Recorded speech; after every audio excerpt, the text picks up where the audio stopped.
Hello बच्चों। Hello sir, good evening. Good evening बेटा।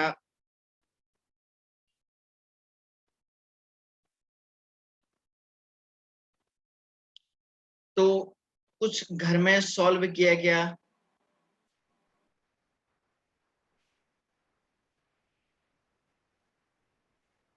बच्चों कुछ घर में सॉल्व किया क्या? कुछ स्ट्रक्चर जियोमेट्री शेप निकालना सीखा क्या घर में? बोलो। यस यस किसी सर। यस किसी स्ट्रक्चर में कोई दिक्कत सर, आई तो बोल। आपने लास्ट लेक्चर अपलोड नहीं की। कर तो दिया यार कल।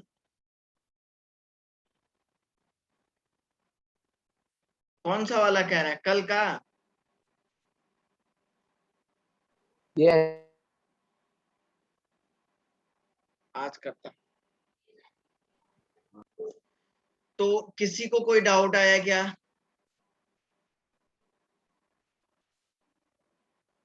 अरे किसी को कोई सर। डाउट? हाँ। सर हाइब्रिडाइजेशन में सर Cl2 या O2 या N2 जैसे स्ट्रक्चर्स क्यों नहीं बन सकते? अरे दो Cl2 है। अब इसका स्ट्रक्चर कहाँ से बनेगा? एक Cl है एक Cl है। या तो इसको ऐसे बना या इसको ऐसे बना या इसको ऐसे बना तो ये एक ही जैसे तो दिखेगा। बता क्या ये स्ट्रक्चर? कोई भी जियोमेट्री बनने के लिए एटलीस्ट तेरे पास कितने एटम होने चाहिए? एटलीस्ट 3 एटम होने चाहिए। होने चाहिए नहीं होने चाहिए? बता बेटा। यस। तो सर ओके। तो एटलीस्ट सर ये 3 एटम होने चाहिए आपके पास।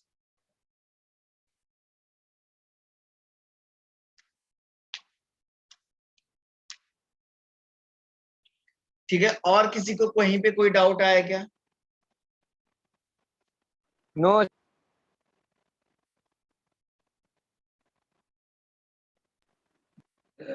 ओके चलिए। तो सर यहाँ पे ये इसका काम हो जाएगा। कोई भी दिक्कत नहीं है सर इसमें। चलिए।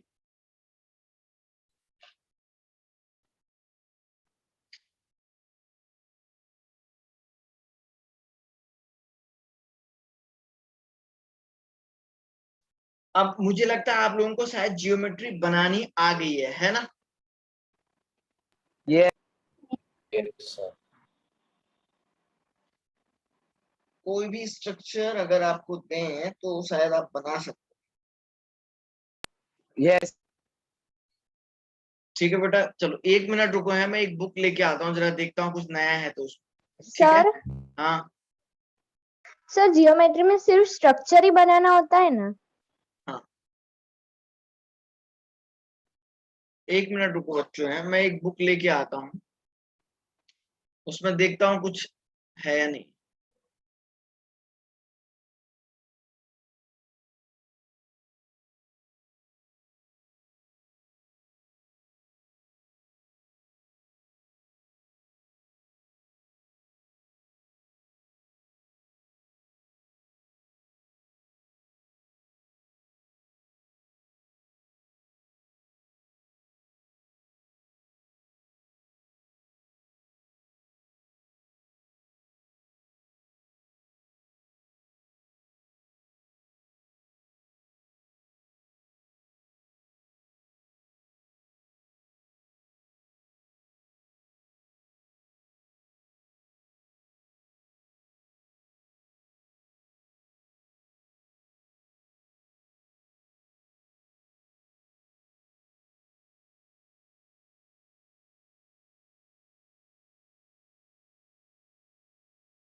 ओके गाइस, तो जरा यहाँ पे देखिए, अगर आपको सपोज कहता है CO3 2- का बताइए, तो बच्चों सबसे पहले आप इसका हाइब्रिडाइजेशन निकालेंगे। तो आपको पता होना चाहिए सर, हाइब्रिडाइजेशन कार्बन का +4 divided by 2 is equal to sp2 hybridization आ जाएगा। आएगा नहीं आएगा, बोलो रे बच्चों। Yes sir. तो सर ये कार्बन है 1 2 3 4 ऐसा कुछ होता है। और एक काम है, 1 मिनट है।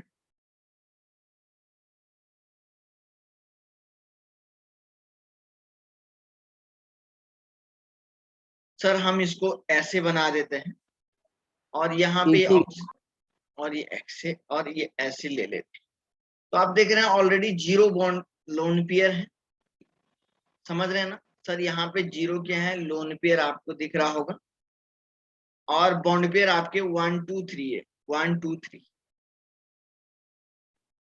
तो ये सर ऑलरेडी कौन सी जियोमेट्री हो जाएगी, ट्राइगोनल प्लेनर जियोमेट्री हो जाएगी, ट्राइगोनल, है ना। प्लेनर भी इसको बोलते हैं, क्या बोल देते हैं सर इसको, सर सर यहाँ प्लेनर। पे जो 2- सर हाँ। 2- का जो चार्ज है वो फिर ऐड नहीं होगा 4+2+2 में?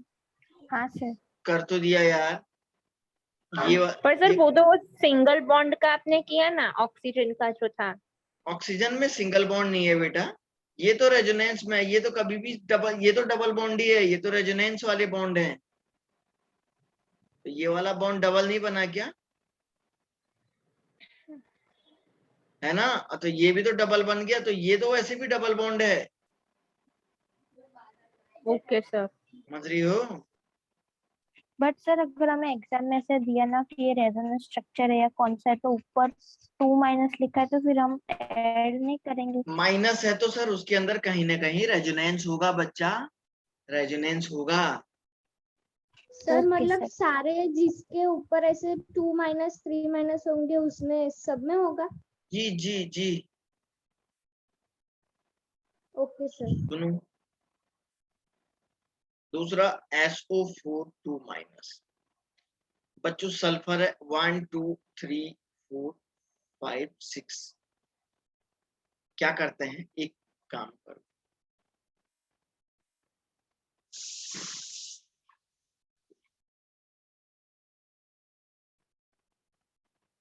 दो नेगेटिव चार्ज भी है इधर देखो।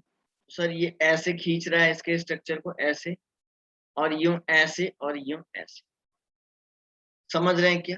देख लो भाई, कोई डाउट है तो पूछ लो भाई, है ना। तो ये नेगेटिव नो चार्ज है, डाउट। तो ऐसे आप देख सकते हैं, ये ऐसे नेगेटिव चार्ज। बच्चों अब इसकी जो हाइब्रिडाइजेशन निकालो, ये सर डबल बॉन्ड है, sp3। समझ रहे हैं ना, ये हाँ डबल सर, बॉन्ड है। sp3 6 + 2 divided by 2 is equal to आपका sp3 हो जाएगा। 4 आएगा आंसर। लेकिन सर ये क्या होगा, सारे के सारे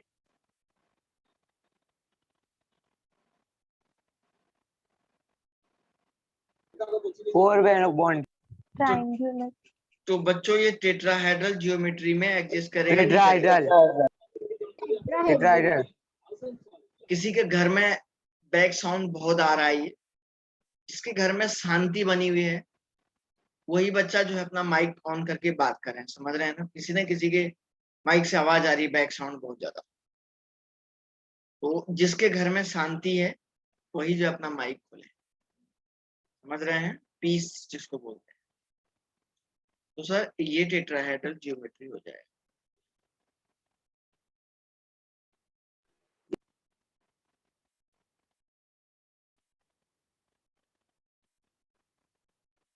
ऐसा सर इसके जियोमेट्री में हम लोग इसको ऐसे निकालते हैं, ठीक है ना। 1 मिनट है, चलो ये भी हो जाएगा। अच्छा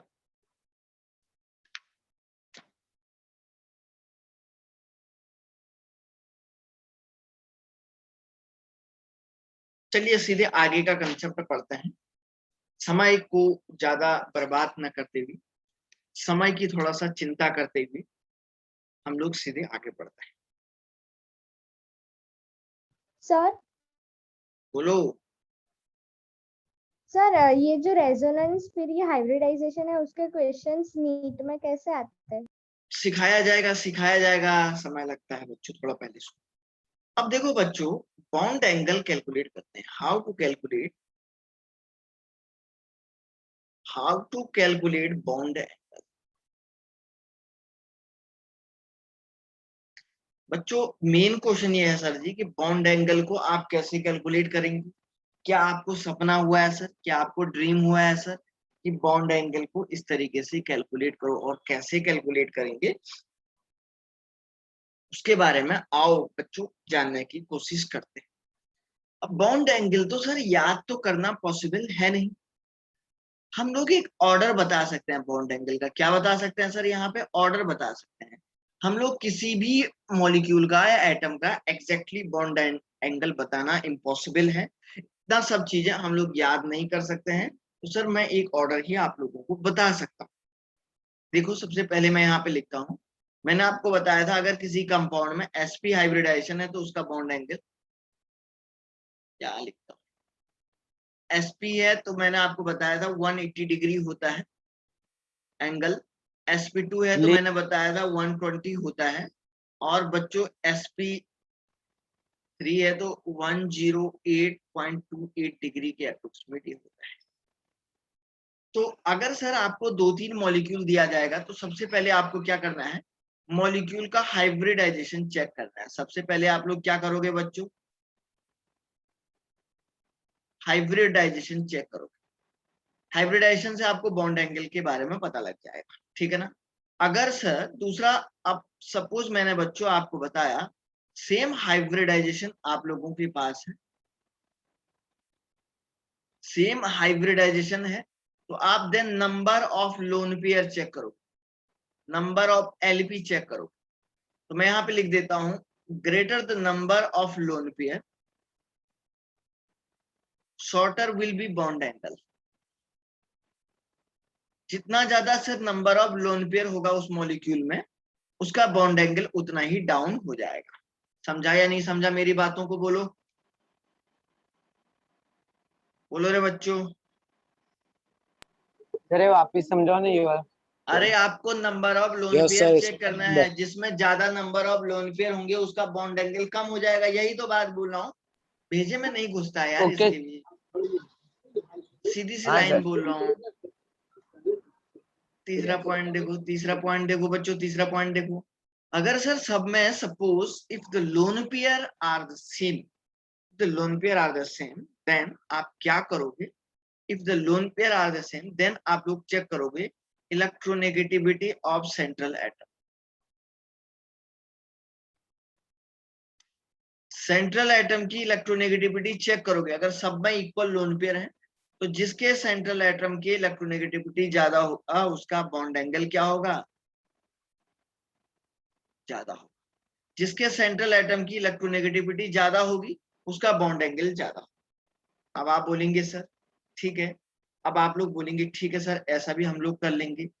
और उसके बाद अगर सर सेंट्रल एटम की इलेक्ट्रोनेगेटिविटी अगर सेम है तो बच्चों सराउंडिंग एटम की इलेक्ट्रोनेगेटिविटी तो चेंज होगी, है ना। सराउंडिंग समझ रहे हैं, इलेक्ट्रोनेगेटिविटी ऑफ सराउंडिंग एटम।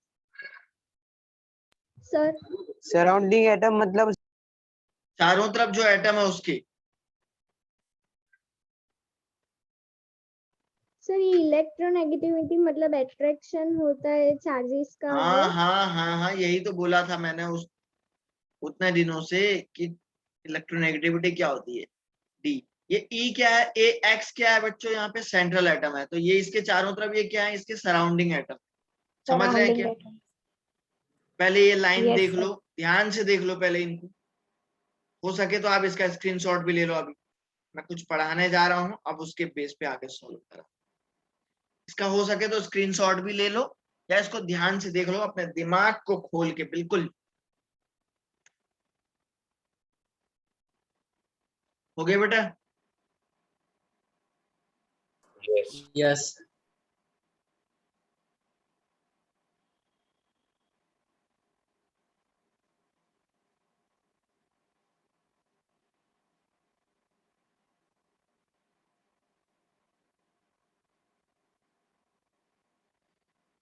अब सुनो,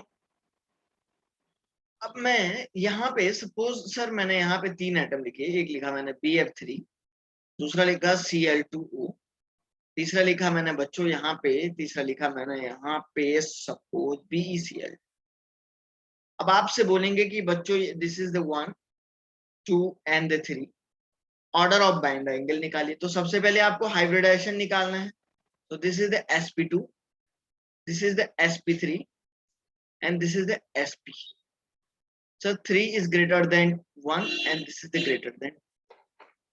सर हाँ सर ये पहले वाले का सिर्फ sp नहीं आएगा? sp2 आएगा ना यार, बोरोन में 3 है, 3 इसके 4। कितना हाँ। समझाऊं यार, कितना समझाऊं? आया समझ में सबको? सबको आया बेटा समझ में? देखो सर, अब दूसरा केस देखो, दूसरा केस देखो बच्चों। सपोज मैंने लिखा यही BF3 लिख सर वो दिया। 5+3/2 नहीं आएगा? कौन आएगा भाई 5+?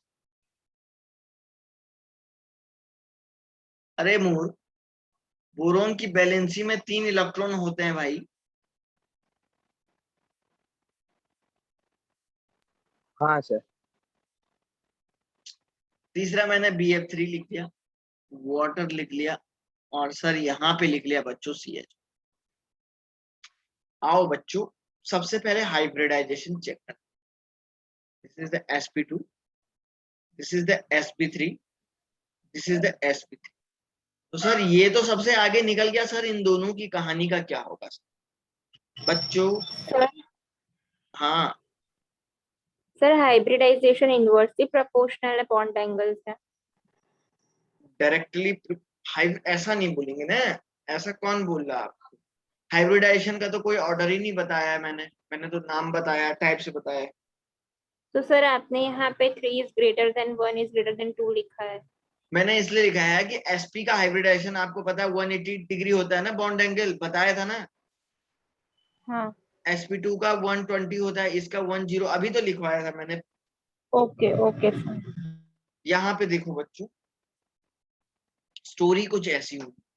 अब सर यहाँ पे ये ऑक्सीजन है, ये ऐसे है, ये ऐसे है। सर ये तो आपका sp2 हो गया, sp2 हो गया, कोई दिक्कत नहीं। सर ये और ये दोनों का केस आप देख लीजिए। यहाँ पे आप देख रहे हैं बच्चों, सर इसका केस क्या होता है कि यहाँ पे सर आप ये देख लीजिएगा कि सर यहाँ पे sp3 के केस में मैंने आपको बताया था number of lone pair check करते हैं। फिर नंबर ऑफ लोन पेयर जिसमें ज्यादा होता है उसमें क्या होता है, उसका बॉन्ड एंगल कम होता है ना। लोन पेयर क्या करता है, उस स्ट्रक्चर को डिस्टॉर्ट कर देता है। लोन पेयर क्या कर देता है, इस स्ट्रक्चर को डिस्टॉर्ट कर देता है। तो आप मुझे एक बात बताओ रे बच्चों, तो सर यहाँ पे पहले वाले का तो ज्यादा होगा, देन थर्ड वाले का हो जाएगा, देन से। समझा या नहीं समझा, यहाँ तक बोलो। सर समझ गए। पूछो सर वो पूछो। BF3 वो BF3 का 120 डिग्री होगा ना बॉन्ड एंगल। अरे एक बार और लिख देता हूँ। उसका हाइब्रिडाइजेशन एक बार। अरे यार ये 1 2 3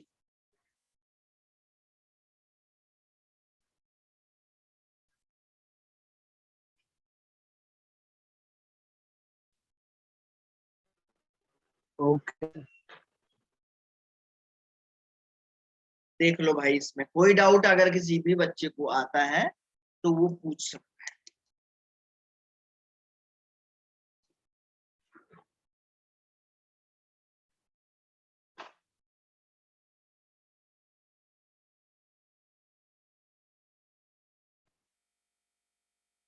चलो चलो, सर 2 मिनट प्रीवियस करो।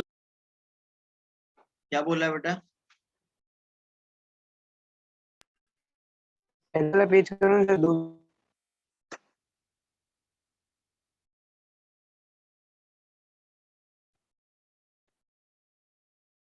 मिनट। अब आप लोग इसमें ऑर्डर निकालो बच्चों।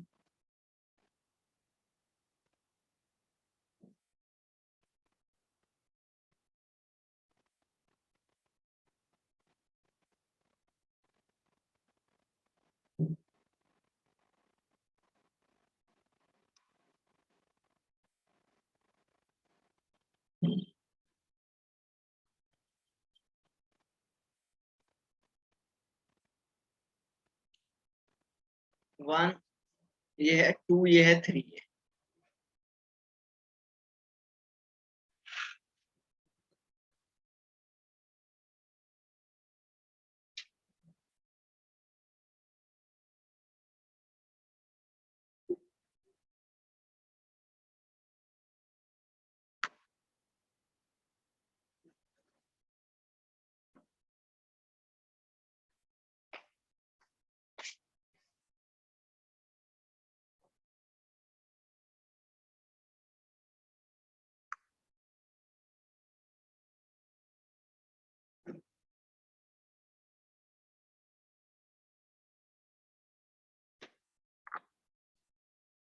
Done sir.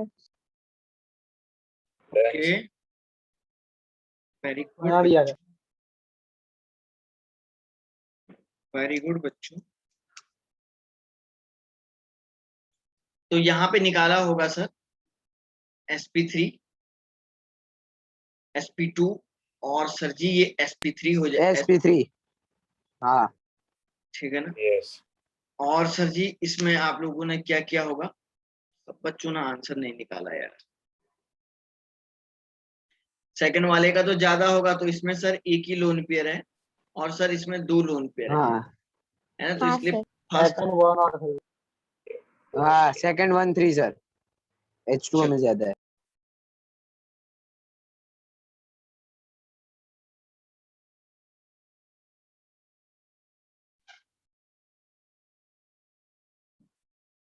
इन तीनों में निकालो बेटा, इन तीनों में करो बच्चों सब लोग जल्दी से।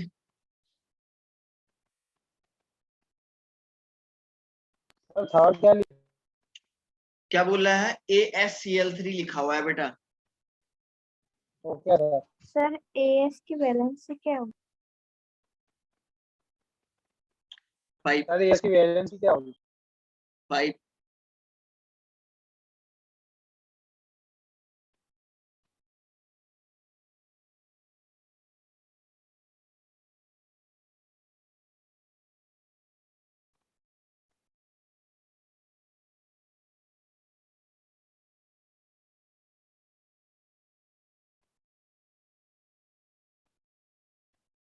मैं ही निकाल दूं सर क्या? कितनी, हाँ नहीं सर निकाल निकाल सर, वो AS की वैलेंसी बोलो ना।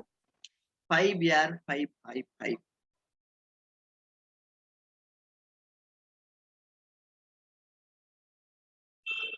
मैं ही कर दूं क्या?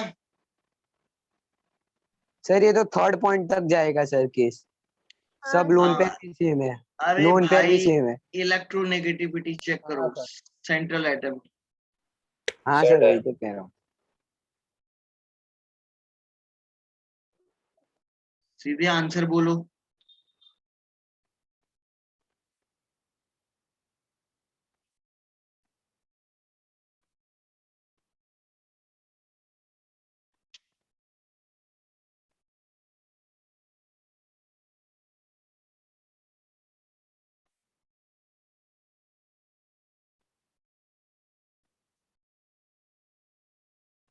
सर ये इलेक्ट्रोनेगेटिव वाला समझाओ ना। अरे मैंने सर कहा सेंट्रल एटम की इलेक्ट्रोनेगेटिविटी अगर ज्यादा होती है तो बॉन्ड एंगल ज्यादा होगा, सराउंडिंग एटम की इलेक्ट्रोनेगेटिविटी अगर ज्यादा होगी तो बॉन्ड एंगल कम होगा, ये बोला मैंने।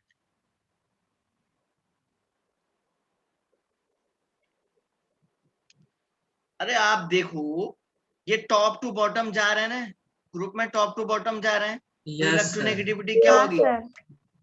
थोड़ा मेहनत भी करो बच्चों, डिक्रीज हो जाएगी। तो डिक्रीज नाइट्रोजन की होगी। इलेक्ट्रोनेगेटिविटी ज्यादा होगी। एक मिनट है, ABC हाँ ऑर्डर सर। है 1 2 3 1 है। 2 3।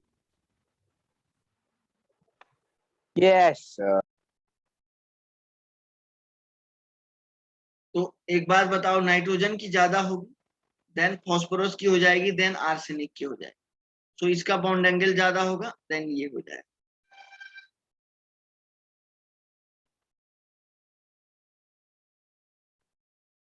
चलो एक और देखो,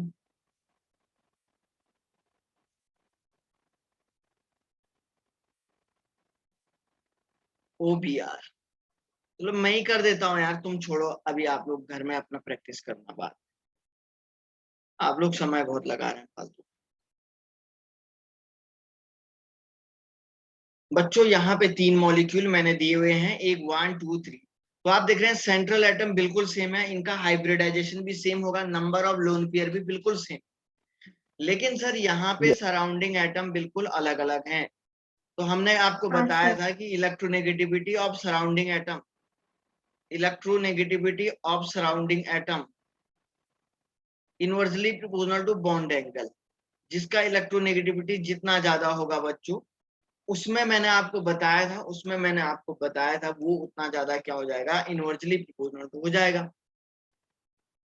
तो सर फ्लोरीन का केस ज्यादा है comparison to the chlorine, this is the more and more effective हो जाएगा ब्रोमीन के कंपैरिजन में। तो गाइस आप देख रहे हैं यहाँ पे अगर आप इलेक्ट्रॉनिक बॉन्ड एंगल की बात करेंगे, सॉरी सर सराउंडिंग एटम मतलब कौन सा वाला? बाहर जो लगे हुए हैं चारों तरफ, सराउंडिंग का मतलब क्या होता है हिंदी में, चारों तरफ।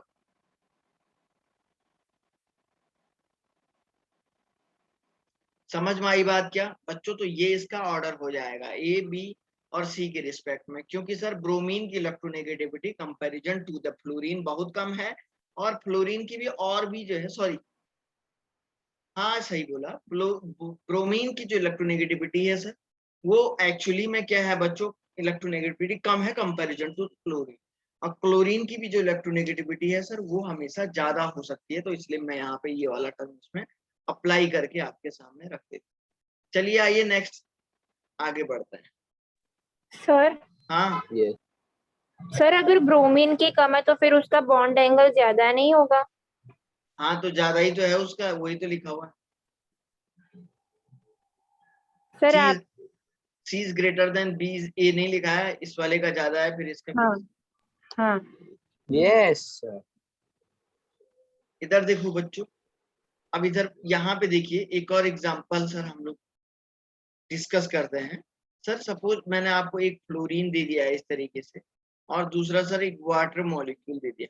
तो इन दोनों में से अब आपको पूछा जाता है बालकों, किसका इलेक्ट्रोनेगेटिविटी का क्राइटेरिया ज्यादा होगा? सर कहाँ पे ज्यादा होगा? देखो फ्लोरीन का इलेक्ट्रोनेगेटिविटी, देखो हाइब्रिडाइजेशन सेम है, सब कुछ सेम है, बिल्कुल सब कुछ लोन पेयर सेम है, सेंट्रल एटम बिल्कुल सेम है, बस सराउंडिंग एटम अलग है।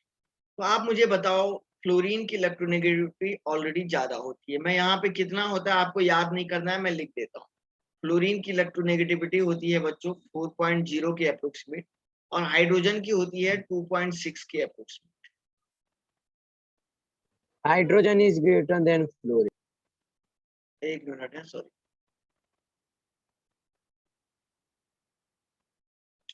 हाइड्रोजन की इलेक्ट्रोनेगेटिविटी 2.0 के समथिंग होती है, 1.78 के अप्रोक्सीमेट होती है, 2.0 मान के चलो। तो सर ऑलरेडी फ्लोरीन ज्यादा इलेक्ट्रोनेगेटिव है कंपैरिजन टू ये, तो इसमें जो बॉन्ड एंगल होगा सर वो ज्यादा हो जाएगा। लेस हो गए। V is greater than A। Very good, समझे ना? तो सर ये क्राइटेरिया इसके केस में हमारे पास बन सकता है, और जो मैंने बच्चों आप लोगों को समझाने के लिए बता दिया है, ठीक है ना? तो कभी कभी बॉन्ड एंगल का ऑर्डर पूछता है वो एग्जामिनेशन में, और बहुत बार पहले भी पूछा है, आईआईटी जेई मेडिकल के एग्जामिनेशन में बहुत बार इस टाइप के क्वेश्चंस पूछे गए हैं बच्चों। तो इसमें सब टेंशन लेने की जरूरत नहीं है, बस मेहनत करने की जरूरत है, बाकी कुछ नहीं।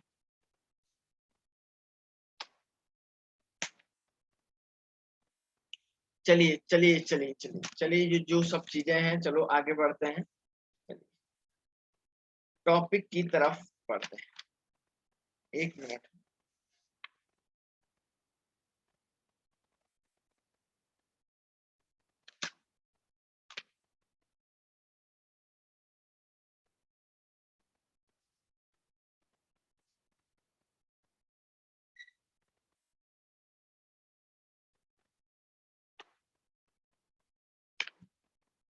एक मिनट बेटा है, मैं कुछ चेक कर,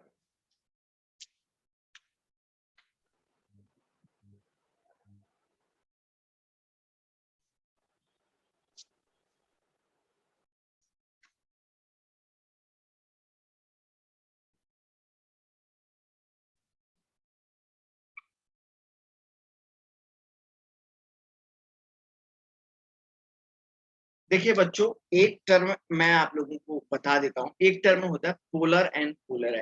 पोलराइजेबिलिटी क्या होता है, पोलर क्या होता है, मैं आपको बता।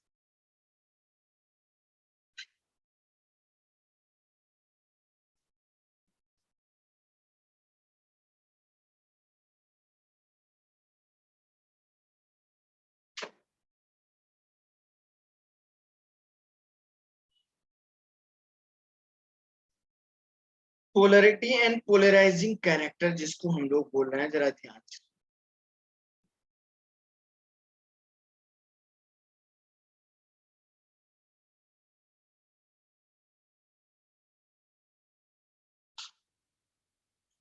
सर सबसे पहली बात और बड़ी बात मैं आपको एक बात बता देता हूँ, पोलैरिटी किसको बोलते हैं। बालको, पोलैरिटी का मीनिंग क्या होता है? पोलैरिटी का मीनिंग एक अगर सिंपल लैंग्वेज में बोले तो आयोनिक बोल देते हैं। आयोनिक का मतलब जिसमें दो चार्ज का सेपरेशन होता है। समझ रहे हैं क्या? आयनिक का मतलब जिसमें दो चार्ज का सेपरेशन होता है। आओ बच्चों, सपोज मैं आप लोगों को एक टर्म बता देता हूँ। सपोज ये कोई एक कैटायन है और सर इसमें ये कोई एक एनायन है। मान के चलो ये पॉजिटिव चार्ज है, ये नेगेटिव चार्ज है। इन दोनों को जब एक साथ रखोगे तो बच्चों ये क्या करेगा, ये एनायन इसकी तरफ बढ़ेगा, ये एनायन इसको क्या करेगा, खींचने की कोशिश करेगा। तो जो पहले से स्ट्रक्चर था इस एनायन का, वो अपने आप में क्या हो गया, डिस्टॉर्टेड हो गया। बहुत ध्यान से सुनिएगा, मैं थोड़ा सा स्पीड बढ़ा के पढ़ा रहा हूँ। मैंने आपको बताया कि बच्चों जो ये एनायन का स्ट्रक्चर था ना, ये क्या करेगा, ये एनायन इसको जब खींचेगा तो इसकी तरफ अपने आप को झुकाएगा, और जो इसकी तरफ अपने आप को झुकने की कोशिश करेगा, जो कोशिश करेगा उसको अपनी तरफ खींचने की, तो जो इसका स्ट्रक्चर हो जाएगा वो क्या हो जाएगा बच्चों, डिस्टॉर्टेड हो जाएगा। जो ओरिजिनल स्ट्रक्चर आपके पास था वो ऐसा हो गया है। देखो ये ओरिजिनल स्ट्रक्चर ये तो ऐसा है,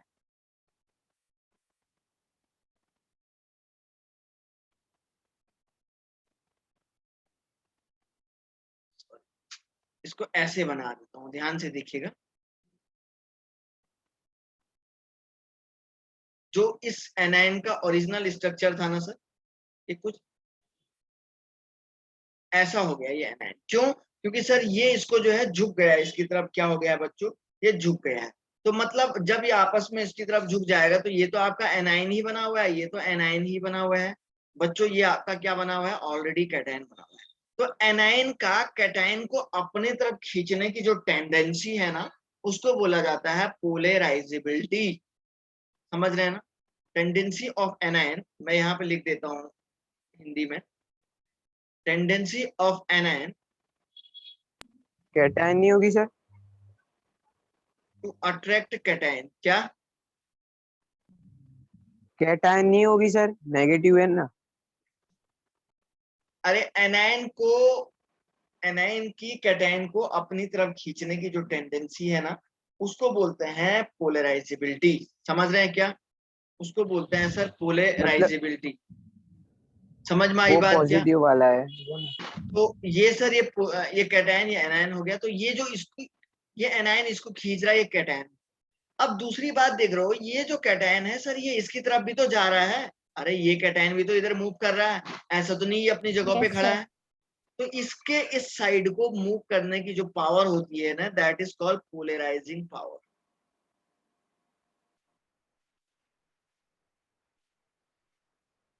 नहीं सर सर? हाँ जी। सर बट यहाँ पे हम देख रहे हैं तो मतलब एनायन कैटायन से बड़ा है, तो ये उल्टा नहीं होना चाहिए कि कैटायन लंबा हो जाए और एनायन वहीं पे रहे।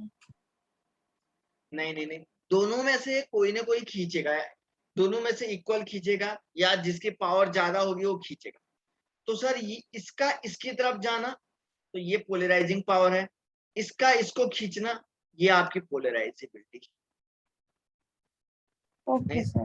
आप सुनो, समझ में आई बात? पोलराइजिंग पावर एक बार वापस से रिपीट पोलराइजिंग करो। पावर का मीनिंग होता है बच्चों, किसी कैटायन का एनायन की तरफ चले जाना, मतलब किसी कैटायन का एनायन को अट्रैक्ट करना, एनायन की तरफ अट्रैक्टेड होना। समझ रहे ना? एनायन की तरफ अट्रैक्टेड होना उसको बोलते हैं पोलराइजिंग पावर, और एनायन का किसी कैटायन को अपनी तरफ खींच लेना उसको बोलते हैं polarisability. Are you getting my point? Say yes और no? Okay. So Yes. Student, तो फाइनली अगर कभी किसी भी कंपाउंड में अगर कोई भी कंपाउंड में अगर दो पॉजिटिव और नेगेटिव चार्ज के बीच में अट्रैक्शन होता है ना, तो सर अगर किसी में दो पॉजिटिव और नेगेटिव चार्ज के बीच में बाल को अट्रैक्शन होता है, तो हम लोग वहां पे ये बोलते हैं उस बॉन्ड में हमेशा आयनिक कैरेक्टर आ गया। कैसा बॉन्ड बन गया वो, हम क्या बोलते हैं, आयनिक बॉन्ड बन गया, आयनिक, प्लस और माइनस के बीच में। तो आयनिक बॉन्ड का मतलब क्या हो जाता है बच्चों, पोलर बॉन्ड भी इसको बोलते हैं। क्या बोलते हैं इसको, पोलर बॉन्ड भी बोलते हैं। समझ में आता है या नहीं आता है, से यस और नो? Yes sir.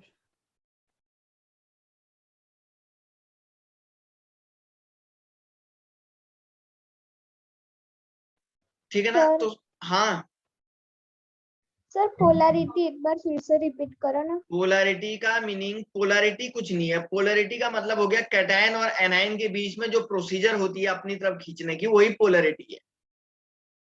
समझ रही हो? सर वो ऊपर क्या लिखा है सर आपने?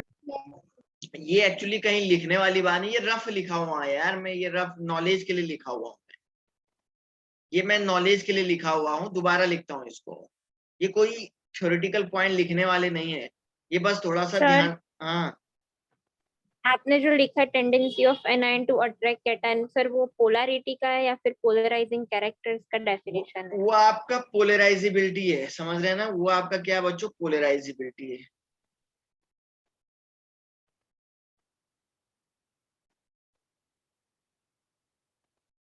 ठीक है ना? तो देखो, अगर किसी पॉजिटिव और नेगेटिव के बीच में जब बॉन्ड बनता है ना बच्चों, वो बॉन्ड बेसिकली कैसा होता है, आयनिक बॉन्ड होता है। तो आयनिक बॉन्ड का मतलब हम लोग क्या बोल देते हैं, पोलर बॉन्ड भी बोलते हैं उसको। क्या बोलते हैं बेटा उसको, हम लोग पोलर बॉन्ड बोलते हैं।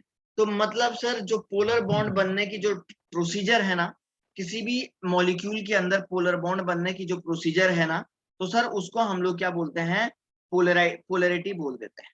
अब सुनो सर, पोलर बॉन्ड कब बनेगा, पोलर बॉन्ड कब बनेगा बच्चों, ये सब नॉलेज के लिए याद रखना है। पोलर बॉन्ड कब बनेगा, एक more electronegative atom plus less electronegative atom के बीच में। समझ रहे हैं क्या? मोर इलेक्ट्रोनेगेटिव एटम और लेस इलेक्ट्रोनेगेटिव के बीच में जो बॉन्ड बनेगा, बेसिकली वो आयनिक और पोलर बॉन्ड ही कहलाएगा। समझा या नहीं समझा? यस। बोलो रे भाई, तो बोलो। सर वो इलेक्ट्रिक क्या है सर? मोर इलेक्ट्रोनेगेटिव एटम और लेस इलेक्ट्रोनेगेटिव एटम के बीच में जो बॉन्ड बनेगा, बेसिकली वही पोलर बॉन्ड बनेगा। Okay sir. ये सब नॉलेज के लिए याद रखना है, सब नॉलेज के लिए। देख लीजिएगा इसको एक बार, ध्यान से देख लीजिएगा। चलो, अब सर मैंने आपको बताया पोलर बॉन्ड का मतलब होता है आयनिक बॉन्ड। तो यहाँ पे जरा ध्यान से देखिए, ये सब थोड़ा सा याद रखने वाली चीजें हैं, समझ रहे हैं ना, ध्यान रखने वाली चीजें हैं ये। सर पोलर बॉन्ड का मतलब क्या हो गया, पोलर बॉन्ड का मतलब हो गया सर आयनिक बॉन्ड हो जाएगा। जरा ध्यान से देखो रे बच्चों, सर इसको आप लोग बोलेंगे आयनिक बॉन्ड बोलते। एक बात बताओ रे बालको, ये जरूरी नहीं कि जब आयनिक बॉन्ड है तो उसमें ये तो बात सही है कि सर आयनिक कैरेक्टर होगा। अरे नहीं समझे क्या? यस। तो अब मैंने कहा बच्चों, ये अगर मैंने कहा कि ए पॉजिटिव आयन है, कोई ए पॉजिटिव आयन है, यहाँ पे जरा ध्यान से देखिए। मैंने आपको बोला कि बच्चों ये कोई ए पॉजिटिव आयन है और यहाँ पे बी नेगेटिव आयन है, इन दोनों के बीच में ये बॉन्ड बन गया है, ये आयनिक बन गया है। समझे क्या? अब आप बोलेंगे, आप ये नहीं कह सकते कि सर ये क्या 100% आयनिक होगा क्या? नहीं बच्चों, ये बात बिल्कुल सही नहीं है। इसमें कुछ न कुछ कोवलेंट कैरेक्टर भी होगा। नहीं समझे क्या? इसमें बच्चों इस बॉन्ड में क्या होगा, कुछ न कुछ क्या कैरेक्टर होगा, कोवलेंट कैरेक्टर भी होगा। अरे समझ रहे हैं या नहीं समझ रहे हैं? ठीक है ना? यस सर ये दो आयन्स के बीच में जो आयनिक बॉन्ड बना हुआ है, अब आप बोलेंगे क्या सर इसमें 100% आयनिक कैरेक्टर है या नहीं है? तो ये बात बिल्कुल सही नहीं है कि इसमें 100% आयनिक कैरेक्टर ही होगा। बच्चों मैं ये बोलूंगा कि इसमें बच्चों कुछ न कुछ जो है कोवलेंट कैरेक्टर होगा। अब ये कोवलेंट कैरेक्टर कितना होगा, ये कोवलेंट कैरेक्टर कितना होगा? समझ में आया नहीं आया बात मैं क्या बोला? Yes sir. है ना? यस तो सर इस कोवलेंट कैरेक्टर के पता को लगाने के लिए, एक कोवलेंट कैरेक्टर कितना होगा इस बात का हम नहीं बता पाए। इस बात के बारे में पता लगाने के लिए हमें एक रूल दिया, उस रूल को हमें एक साइंटिस्ट ने दिया जिनका नाम था फजांस, और उस रूल को आज हम लोग आज भी पढ़ते हैं, फजांस रूल के नाम से जानते हैं। समझ रहे ना क्या बोल रहा हूं मैं? फजांस रूल के नाम से जानते हैं। तो फजान ने ये कहा कि how to identify covalent character in ionic bond. क्या बोला इन्होंने? फजांस ने क्या बोला? फजांस ने क्वेश्चन दिया, how to identify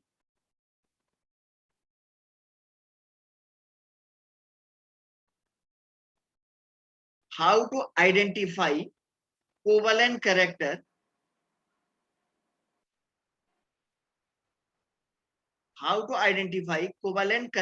in ionic bond. अब भाई कुछ लोगों ने बोला 100% होगा, कुछ लोगों ने बोला ये तो भाई पता नहीं, जब आयनिक बॉन्ड बोले तो पूरा आयनिक कैरेक्टर ही होना चाहिए। तो बच्चों उसके बाद फजांस ने उस बात को पूरी तरीके से नकार दिया। उन्होंने कहा ये बात बिल्कुल सही नहीं है, कोई अगर आयनिक बॉन्ड है तो इसका ये मीनिंग नहीं है कि उसमें 100% आयनिक कैरेक्टर ही होगा। इस बात को उन्होंने बताया कि बच्चों कोई भी, उन्होंने ये नहीं बोला कि अगर कोई भी आयनिक बॉन्ड है तो उसमें 100% आयनिक कैरेक्टर ही होगा। इस बात की हम लोग गारंटी नहीं दे सकते हैं, लेकिन बच्चों हम लोग ये बात जरूर कह सकते हैं कि उसमें कुछ न कुछ कैरेक्टर आपका क्या होगा, कुछ न कुछ कैरेक्टर सर उसका आपका कोवेलेंट कैरेक्टर होगा। तो उस कोवेलेंट कैरेक्टर को जानने के लिए इन्होंने कुछ रूल दिए। तो पहला इन्होंने लिखा, सबसे पहली बात इन्होंने बोला चार्ज ऑन कैटायन। इन्होंने कहा कि सामने वाले कैटायन पे जितना ज्यादा चार्ज होगा, उस पे उतना ज्यादा क्या हो जाएगा, कोवेलेंट कैरेक्टर होगा।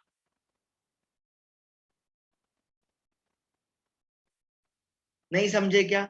इन्होंने कहा कि सर उस कैटायन पे जितना ज्यादा चार्ज होगा कोवेलेंट कैरेक्टर होगा। अब आप बोलेंगे सर जी ये बात कैसे पता लगी?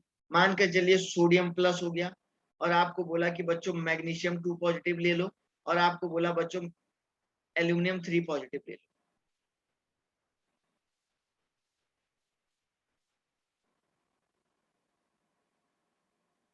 सर यहाँ पे क्लोरीन को इसके साथ रिएक्शन कराओ, Cl- को, यहाँ पे 2 प्लस है तो 2 क्लोरीन लेने पड़ेंगे, क्योंकि एक क्लोरीन का कितना चार्ज होता है, -1 चार्ज होता है। ये मैंने शायद आपको रेडॉक्स में पढ़ाया था जब आपको शुरू में 11th में आए थे। आप लोग आए थे क्या?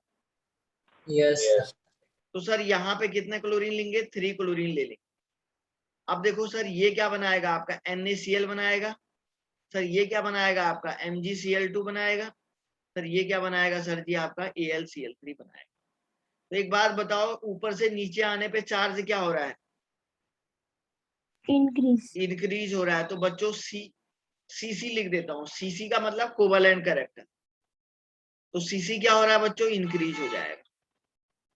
नहीं समझे क्या? आ गया समझ गए। कोई दिक्कत? सर चार्ज तो न्यूट्रल नहीं हो जाएगा? चार्ज न्यूट्रल होने एक से बार थोड़े ना वापिस बताओ। एक बात बताओ, इन्होंने कहा कि जैसे जैसे चार्ज बढ़ेगा तो कोवेलेंट कैरेक्टर इंक्रीज हो जाएगा। अब ये लड़का कह रहा है चार्ज न्यूट्रल हो जाएगा। अरे चार्ज न्यूट्रल तभी तो होगा जब एल्यूमिनियम और क्लोरीन के बीच में बॉन्ड बनेगा, लेकिन बॉन्ड बनने से न्यूट्रल तो हुआ, लेकिन सर ये बॉन्ड में कैसा कैरेक्टर था, आयोनिक कैरेक्टर था। लेकिन क्या ये 100% आयोनिक था? नो, क्योंकि सर इसमें जो है कुछ परसेंटेज कोवेलेंट कैरेक्टर भी आया है। सर तो हाँ उसके बारे में बता रहे हैं। हाँ बेटा सर ये जो एग्जांपल वापिस बताओ, क्या? सर एग्जांपल वापिस एक्सप्लेन करो। मैं ये कह रहा हूं कि जैसे सोडियम प्लस है, मैग्नीशियम 2 प्लस है, एल्यूमिनियम 3 प्लस। एक सोडियम प्लस चार्ज के लिए 1 क्लोरीन चाहिए, मैग्नीशियम 2 प्लस के लिए 2 क्लोरीन चाहिए, एल्यूमिनियम 3 के लिए 3 क्लोरीन। इनको जब आप बनाओगे तो ये ऐसे ऐसे कंपाउंड बनाएंगे। तो ऊपर से जैसे ही आप नीचे आए तो बच्चों आपने देखा सर इनमें चार्ज क्या हो रहा है, इंक्रीज हो रहा है, और कोवेलेंट कैरेक्टर क्या हो रहा है, इंक्रीज हो जाएगा। किसने बोला सर? ये Yes. फजांस रूल में बताया गया। समझे? Yes. अब सर दूसरा पॉइंट देखो सर एक बार लास्ट स्लाइड करो ना। यार, 3 बार बता दिया, आप तो कैसे नहीं आया समझ में? सर साथ साथ में लिख रहे हैं इसलिए। लिख क्यों रही हो आप?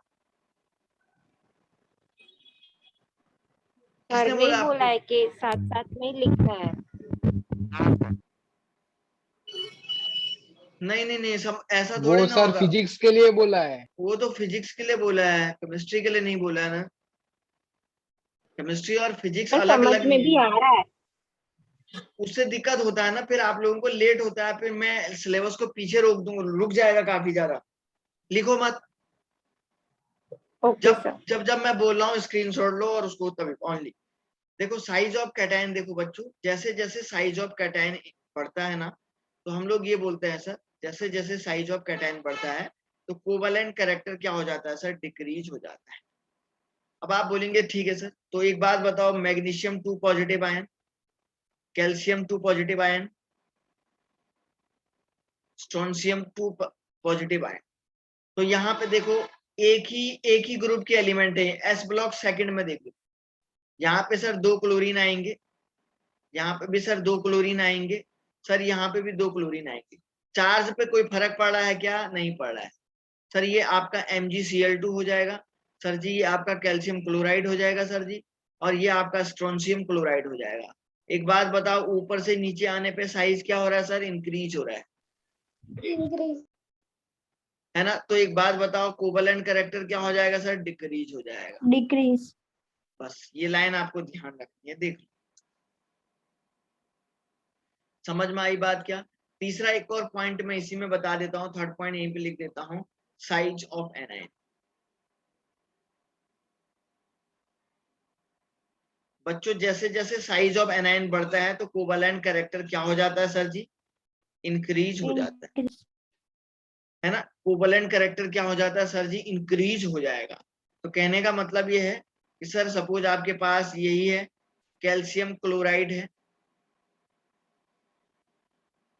कैल्शियम फ्लोराइड है, कैल्शियम ब्रोमाइड है, तो साइज एनायन का क्या होगा बेटा? साइज अगर बात करेंगे तो ब्रोमीन का साइज ज्यादा होता है, देन क्लोरीन का होता है, देन फ्लोरीन का होता है या नहीं होता है बताओ? तो सबसे ज्यादा कोवेलेंट कैरेक्टर किस में हो यस जाएगा? कैल्शियम ब्रोमाइड में सबसे ज्यादा कोवेलेंट कैरेक्टर हो जाएगा। देन कैल्शियम क्या हो यस जाएगा? कैल्शियम क्लोराइड में हो जाएगा। देन बच्चों कैल्शियम फ्लोराइड में आपका कोवेलेंट कैरेक्टर हो जाएगा। समझा या नहीं समझा बताओ रे बच्चों?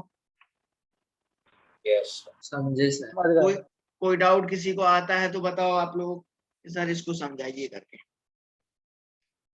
Okay okay, very very good बच्चों।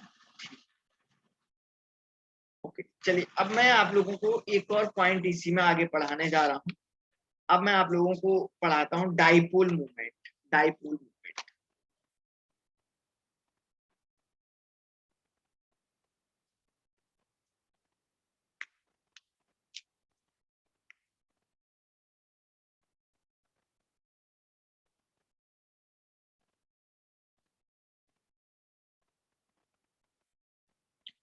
अब मैं एक इंपॉर्टेंट सी बात यहाँ पे पढ़ाने जा रहा हूँ बच्चों।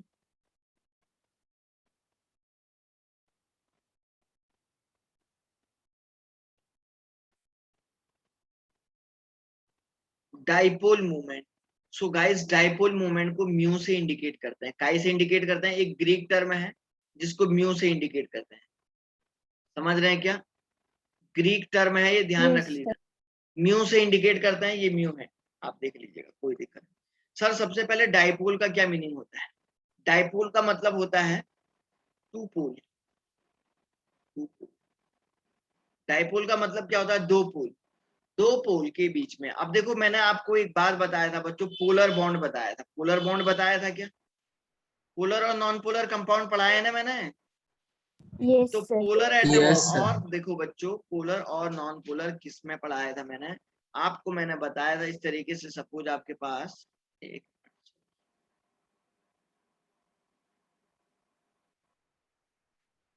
मैंने आपको बताया था बच्चों इस तरीके से आपके पास जो है एक पॉजिटिव और एक नेगेटिव चार्ज वाला एटम है।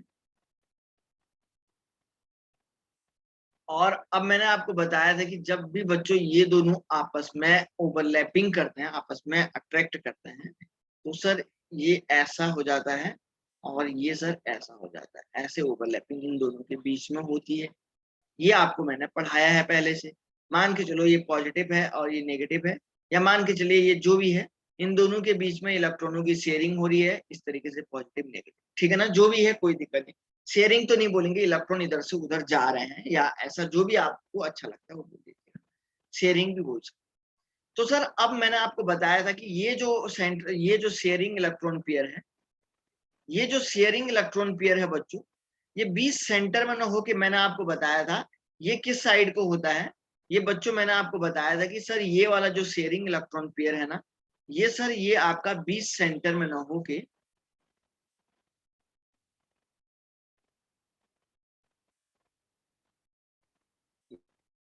ये सर 20 सेंटर में न हो के ये किसकी तरफ होता है, मोर इलेक्ट्रोनेगेटिव एटम की तरफ शिफ्टेड होता है या नहीं होता, बताओ, बताया था ना मैंने Yes. आपको।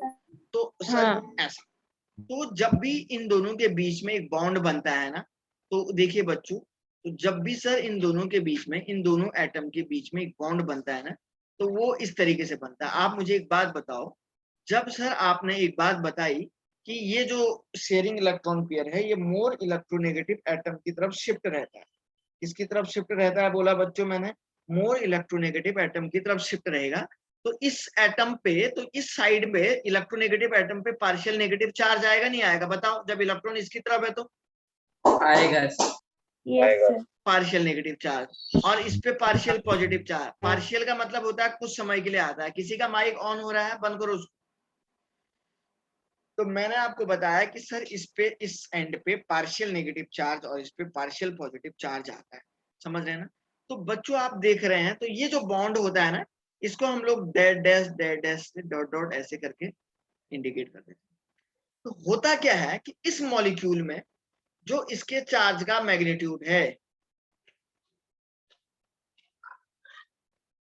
इस मॉलिक्यूल में मैग्नीट्यूड ऑफ चार्ज और इन दोनों के बीच का जो डिस्टेंस है, सपोज मैंने डी कहा, समझ रहे हैं क्या, मैंने बच्चों सपोज आपको बोला कि इन दोनों के बीच की डिस्टेंस डी है।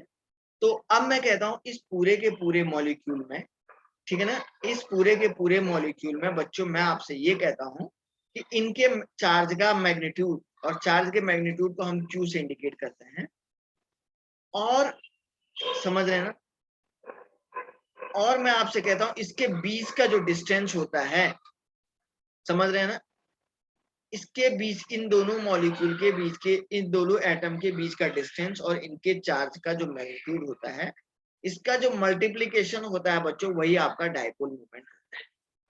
इसका जो रिजल्ट आता है इसी को हम लोग डाइपोल मोमेंट बोलते हैं। मतलब कहने का मीनिंग ये है सर, मैं अगर इसको डेफिनेशन लिखूं, it is the distance between,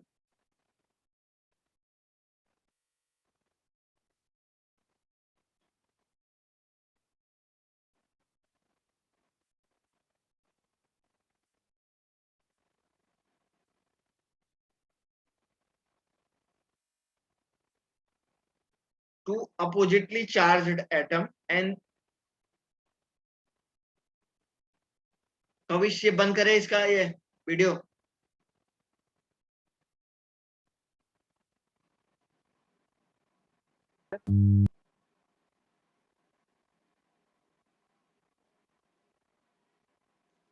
It is the distance between two oppositely charged atom and magnitude of charge.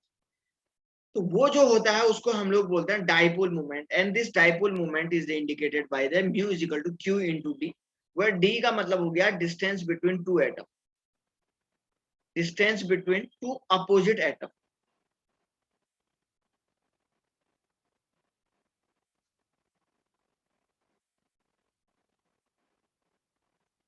Q का मतलब हो गया चार्ज, तो इसको हम लोग क्या बोलते हैं सर, डाइपोल मोमेंट के नाम से जानते हैं, देख लीजिएगा आप।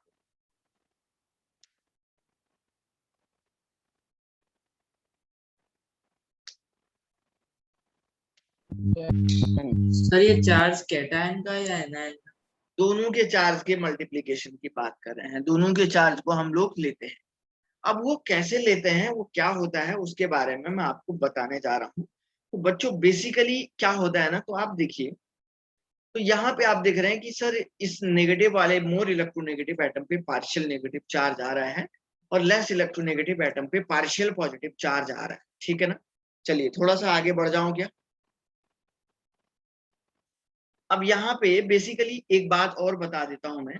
तो ठीक है सर, ये ऐसा तो आपने बता दिया, कोई भी टेंशन वाली बात नहीं है कि मैंने आपको बताया कि सर ये आपका ये ऐसे एक हो जाएगा।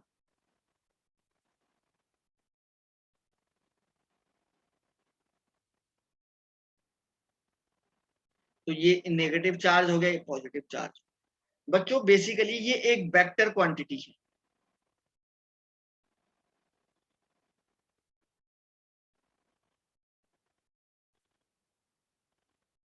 वेक्टर क्वांटिटी का मीनिंग हो गया कि सर ये जो वेक्टर क्वांटिटी है, वेक्टर क्वांटिटी जो है आपके डायरेक्शन पे डिपेंड करती है। समझ रहे हैं क्या? तो ये जो वेक्टर क्वांटिटी होगी सर, ये डाइपोल की डायरेक्शन पे डिपेंड करेगी। काय पे डिपेंड करेगी सर? ये डाइपोल की डायरेक्शन।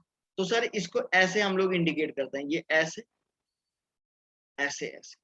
तो आपको ये बता रहे हैं कि हेड मोर इलेक्ट्रोनेगेटिव एटम की तरफ होता है, इसका हेड मोर इलेक्ट्रोनेगेटिव एटम की तरफ होता है, टेल आपका लेस इलेक्ट्रोनेगेटिव एटम की तरफ होता है। हेड किसकी तरफ होता है? ये हेड है, ये टेल है। टेल आपका लेस इलेक्ट्रोनेगेटिव एटम की तरफ लगाया है और ये आपका जो है मोर इलेक्ट्रोनेगेटिव एटम की तरफ लगाया है मैंने। देख लीजिएगा, अगर कोई डाउट है पूछ लीजिएगा।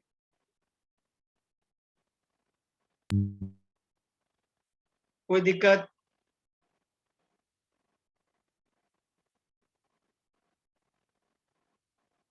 No sir. No sir.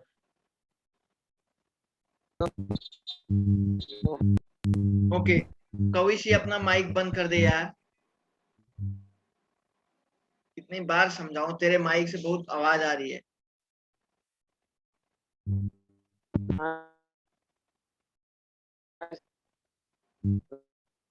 अच्छा, तो यहाँ पे एक तो ये मैंने आपको बता दिया कि इसको, ये एक वेक्टर क्वांटिटी है, इसको इस कर्व से इंडिकेट करते हैं। ये एक कर्व है।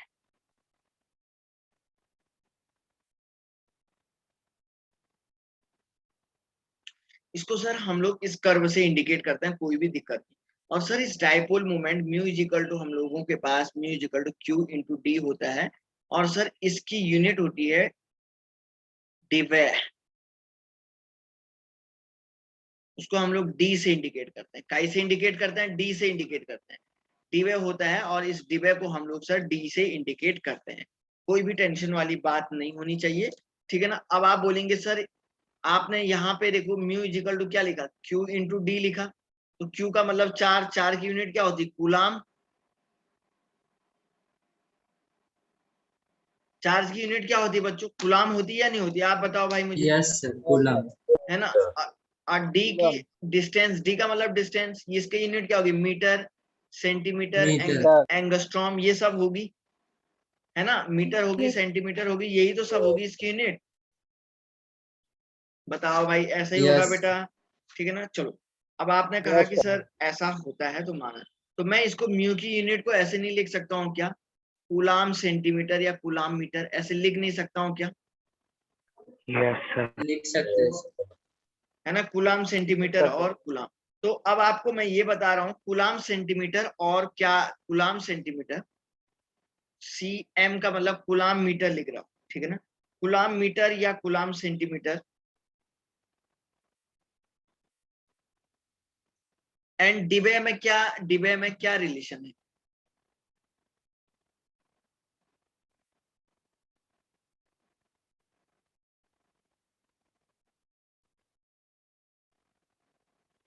इसमें क्या रिलेशन है बच्चों?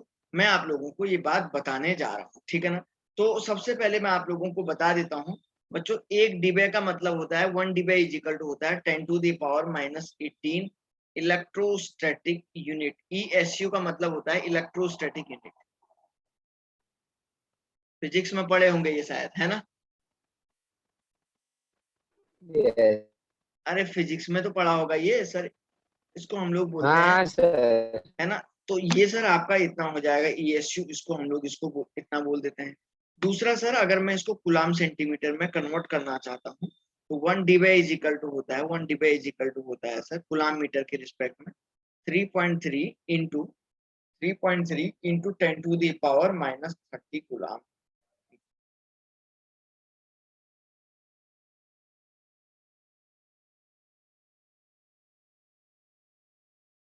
ये आपको ऐसे यूज रखना है, ठीक है ना?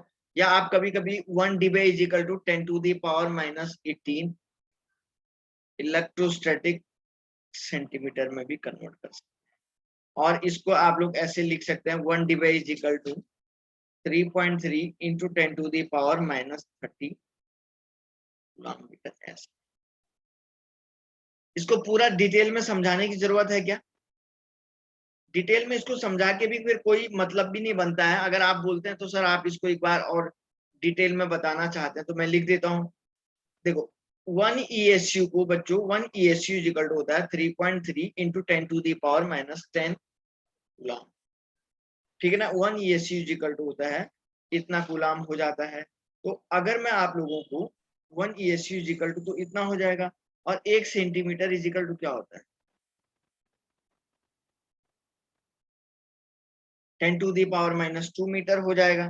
ठीक है ना। अब देखो बच्चों, अब 1 dB इज इक्वल टू मैंने अभी आपको बताया कि 10 to the power minus 18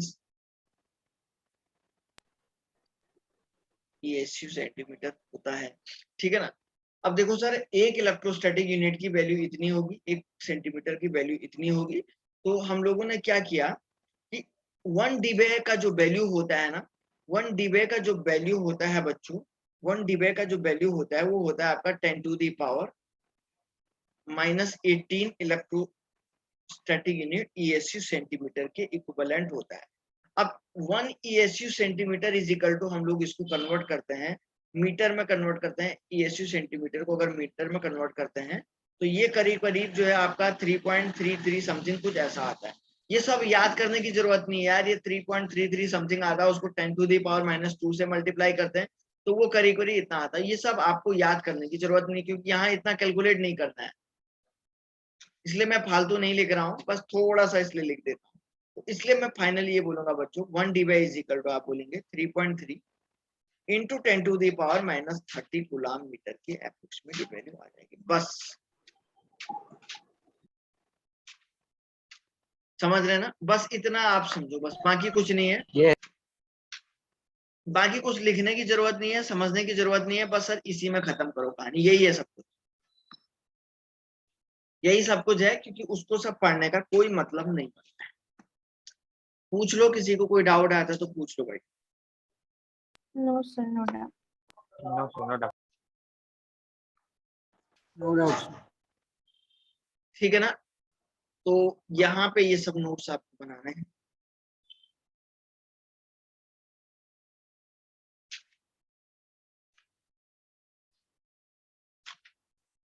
तो बच्चों यहाँ पे ये सारे नोट्स बनाने हैं, इसमें जो है आप देख लीजिएगा, कोई भी अगर डाउट आ रहा है तो आप मुझे पूछ सकते।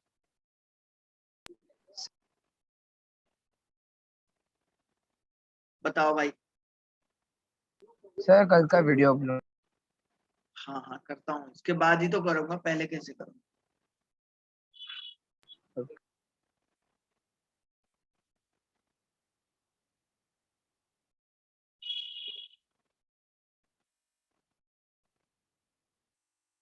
सबसे पहली बात यह है कि सर आप लोगों को जो है बच्चों हाइब्रिडाइजेशन, उसका स्ट्रक्चर, उसका शेप कैसे बनाया जाता है, कौन सी ज्योमेट्री में वो कन्वर्ट हो रहा है, कैसे कौन सा बॉन्ड बन रहा है, ये सब आपको पहले तो ये पता होना चाहिए। सिग्मा बॉन्ड कैसे बन रहा है, पाई बॉन्ड कैसे बन रहा है, और ये जो डाइपोल मूवमेंट का कंसेप्ट है ये भी बिल्कुल क्रिस्टल क्लियर आपके माइंड में होना चाहिए। अगर ये आपके माइंड में क्लियर है ना, तो उसके बाद मैं आप लोगों को क्या कर सकता हूँ, फिर मैं आप लोगों को पढ़ा सकता हूँ, क्योंकि आगे का जो भी लेक्चर है, जो भी कंसेप्ट है, ये सब इसी के बेस पे है। तो स्टूडेंट फिलहाल के लिए मैं मीटिंग को रखने की कोशिश करता हूँ। किसी को अगर कोई डाउट है तो बोलो। Okay, no doubt. बच्चों किसी को अगर कोई डाउट अगर है तो पूछो। Bye sir. सर हाँ बेटा। आपने जो बॉन्ड एंगल सिखाया उसमें आपने जैसे लिखा है, जैसे SP में 180, SP2 में 120, तो उसी तरह के स्ट्रक्चर्स हमें आएंगे या फिर अलग भी आ सकते हैं? SP हाइब्रिडाइजेशन और SP2 तो फिक्स मॉलिक्यूल होंगे ना, उसी में तो आएगा। अलग से कैसे आएगा आप बताओ, मैं ही नहीं समझ रहा हूँ कैसे आप अलग कह रही। मतलब सर ये जो आपने 3 लिखा है उसके अलावा अगर हमें कोई बॉन्ड एंगल का दिया हो स्ट्रक्चर और उसमें से हमें उसका एंगल निकालना हो तो कैसे पता चलेगा? दूसरा कैसे देगा? हाइब्रिडाइजेशन तो होगा ही उसमें, जो भी मॉलिक्यूल देगा हाइब्रिडाइजेशन तो होगा ही। Yes sir. हाइब्रिडाइजेशन से पता लग जाएगा। समझे बेटा? Okay sir. और यस। और बच्चों किसी को कुछ? सो स्टूडेंट, चलिए फिलहाल के लिए मीटिंग को रखते हैं, मिलते हैं आप लोगों से नेक्स्ट क्लास। ठीक है बेटा? Bye sir.